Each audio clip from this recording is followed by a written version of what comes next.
Bonjour mes amis collectionneurs. Aujourd'hui je vais vous parler des vélos vintage en titane. Bon, vintage si on peut les appeler vintage car généralement les vélos en titane sont assez récents.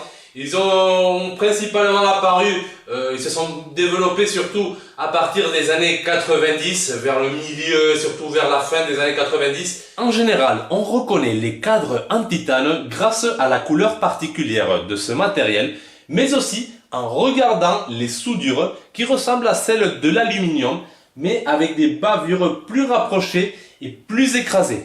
Donc derrière moi j'ai un magnifique Fondriest Titane. Bon, il n'est pas très connu celui-là, mais c'est mon vélo personnel en plus, donc c'est l'occasion de vous le présenter. Donc c'est un vélo que moi j'adore, je roule tous les jours avec celui-là. Non, je n'ai pas des vélos avec les vitesses sur le cadre, non, j'ai un petit confort moderne on va dire, avec un système Campagnolo Record 9 vitesses. Non, je n'ai pas le 10, donc ça me suffit largement. En plus, l'avantage, c'est que j'ai un triple plateau Campagnolo Record, ce qui est très rare. Et le triple plateau, franchement, quand on est amateur, quand on n'a pas des cuisses énormes, c'est le top pour faire les côtes, pour être tranquille. Et c'est un vélo vraiment magnifique, très polyvalent. Ça fait déjà 5 ans que je l'ai. Je n'ai fait aucun réglage, tout est parfait. Les rayons sont ligaturés, les roues n'ont pas bougé. Vraiment un vélo qui est conçu d'une façon fiable, qui est vraiment un vélo où on n'est pas tout le temps en train de changer quelque chose. C'est vraiment un vélo très fiable. En plus, le groupe Campagnolo Record qui est équipé, il est vraiment parfait. Ça reste léger. Bon, ce n'est pas le plus léger, mais ça me suffit largement. Et c'est vraiment un groupe très fiable qui marche très bien. Et je suis très satisfait de ce vélo.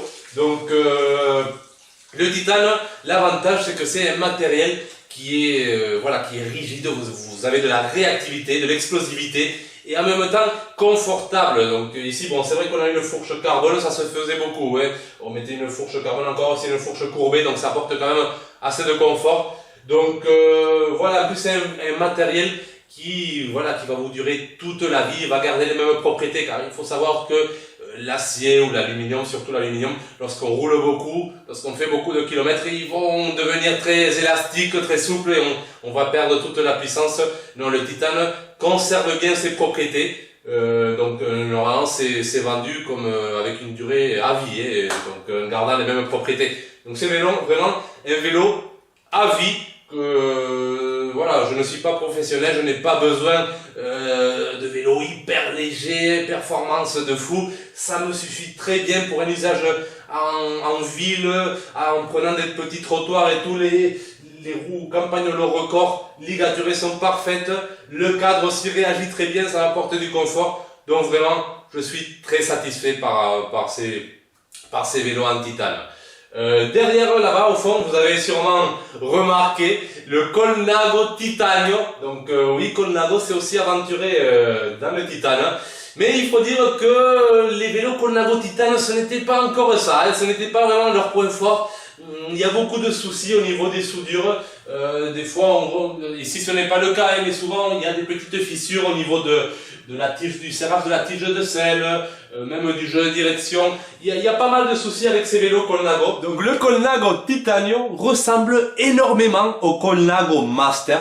La forme des tubes est la même, en forme stellaire, comme on appelle ces tubes-là. Et la seule différence, c'est le matériel. Donc le Colnago Master est en acier. Là, ici, on est en titane. Donc c'est plus léger, plus confortable. Et ça vieillit mieux avec le temps. Par contre, notre vélo Fondriest est de bien meilleure qualité que notre Colnago, car il suffit de regarder la qualité des soudures pour le remarquer. Ici, dans le Colnago, on a vraiment des soudures plus grossières, plus volumineuses. Donc ça prouve que Fondriest gérait un peu mieux la fabrication de cadres en titane. Colnago a été un peu forcé de se lancer dans le titane car tous les autres constructeurs s'y sont mis. Et voilà, on savait pas encore quel allait être le matériel du futur, est-ce que ça allait être le carbone ou le titane. Donc Colnago était un peu forcé de se lancer là-dedans, mais sincèrement ce n'était pas son point fort. Mais bon, ça reste un vélo très joli, un véritable classique en titane, en plus avec la peinture Art déco. magnifique, j'adore. Donc c'est vraiment l'esprit années 90, hein. Même le fond de Trieste avec ses couleurs un peu flashy, rose, jaune. Voilà, on est vraiment dans les années 90, donc tout l'esprit est là. Et aussi, ça permet aussi de parler des grands classiques qui reviennent vraiment à la mode et qui sont recherchés. Surtout, on prend souvent des vélos en titane d'époque qu'on équipe avec des groupes plus modernes. Ça se fait beaucoup. Il y a le De Rosa Titanio. C'est un vélo très recherché qui vraiment était très réussi pour l'époque. C'est probablement le vélo le plus réussi en titane de l'époque, hein, en vintage, je parle. Car il faut dire, voilà, j'insiste, Colnago, c'était pas encore ça. Ils ont sorti aussi le modèle Bititan. Avec les deux tubes obliques. J'ai même fait une vidéo sur ce modèle, vous pouvez la voir. Mais il y avait quelques soucis et voilà, il faut savoir que le titane c'est un matériel très difficile à travailler. La soudure est faite dans un milieu très particulier, il faut vraiment... Voilà, donc les tout premiers, des fois il y avait des soucis. Mais De Rosa, le modèle De Rosa Titanio était très réussi, très bien réputé et il a très bien vieilli. La preuve, c'est l'un des vélos en titane les plus fiables et les plus recherchés. Je parle bien sûr en vélo collection. Donc voilà, donc n'hésitez surtout pas à investir dans un titane, car si vous achetez un vélo titane neuf actuel, c'est hors budget, c'est des prix de fou. Et en cherchant des vélos vintage, vous pouvez trouver des prix très abordables, vraiment très abordables, et avoir des sensations qui sont, voilà, pour un amateur, largement suffisantes. Et vous verrez, c'est vraiment un confort, moi je recommande. Et surtout, vous savez que vous avez un vélo qui va durer à vie, voilà, que vous pouvez léguer à vos enfants si vous l'entretenez correctement. Mais voilà, quand vous achetez un vélo titane, surtout vérifiez bien au niveau du voilà, derrière la tige de selle, là il y a la petite rainure, vérifiez qu'il y ait l'absence de fissures, vérifiez bien le jeu de direction parce qu'il y a souvent des fissures, hein. C'est comme l'aluminium est souvent fissuré à ces endroits-là, mais le titane c'est pareil. Je parlerai aussi des grands classiques comme le Look 292 en titane, c'est aussi un vélo très joli, je l'ai eu personnellement, c'était une très belle sensation. Après pareil, il est assez fragile, hein, au niveau de la tige de selle, c'était un peu particulier, surtout les premières générations, vous remarquerez qu'après ça a été modifié, donc c'est un peu plus fiable au niveau du raccord de la tige de selle. Mais voilà, les grands classiques, le Colnago Titanio bien sûr, après il y en a plein d'autres, je ne vais pas tous les citer, mais ce sont des vélos très intéressants. En plus, le titane c'est un matériau noble, donc il y a une très bonne réputation. Et moi, je peux vous garantir que je suis très satisfait. Après, il y a plein de marques moins connues, hein. Par exemple, Fondriest Titane, ce modèle-là est très peu connu. Et bon, je l'ai trouvé par hasard et je n'ai pas hésité. Quand j'ai roulé avec, j'ai été convaincu. Et il y avait plein d'autres petites choses sur ce vélo qui ont fait que je l'adopte comme vélo pour tous les jours, comme vraiment vélo, mon vélo, hein, pour tous les jours. Car, bon, moi j'aime bien collectionner les vélos années 70-80, mais pour une utilisation quotidienne, ce n'est pas le top, on va pas se mentir. Et ce vélo m'apporte tout ce que je demande à un vélo. Voilà, donc je n'ai pas besoin de m'acheter un carbone dernière génération qui va être très fragile. La moindre pièce qui casse, ça va me coûter une fortune. Là non, là ça reste abordable. Le Campagnolo record 9 vitesses, ce n'est pas le plus cher. Voilà, et ça a un fonctionnement qui me semble largement suffisant. Bon, maintenant je vais les peser car il y a les obsédés du poids qui vont m'en vouloir si je le fais pas. Donc pour tous les maniaques, voilà, je vais le faire, ne vous inquiétez pas. Donc on va commencer par le Fondriest.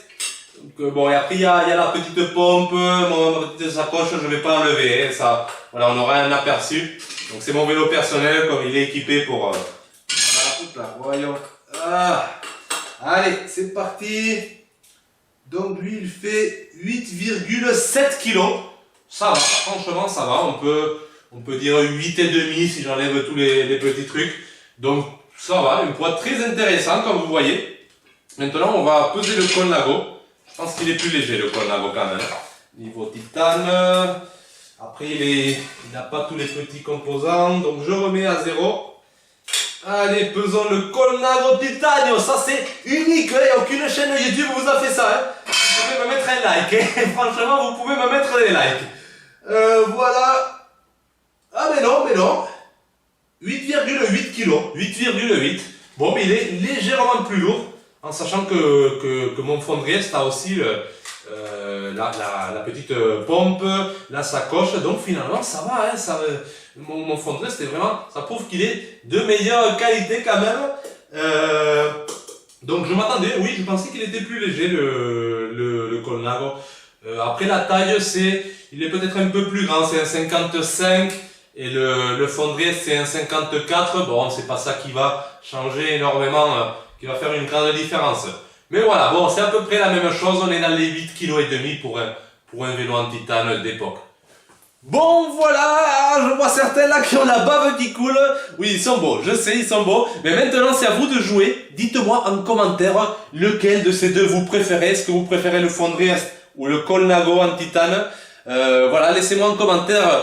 Est-ce que vous avez des vélos en titane vintage? Quelles sont vos sensations avec? Lesquels vous préférez? Voilà, laissez-moi tout ça en commentaire. N'hésitez pas à liker, à vous souscrire. Et nous, on se retrouvera bientôt dans un prochain épisode de Bicycle Collector.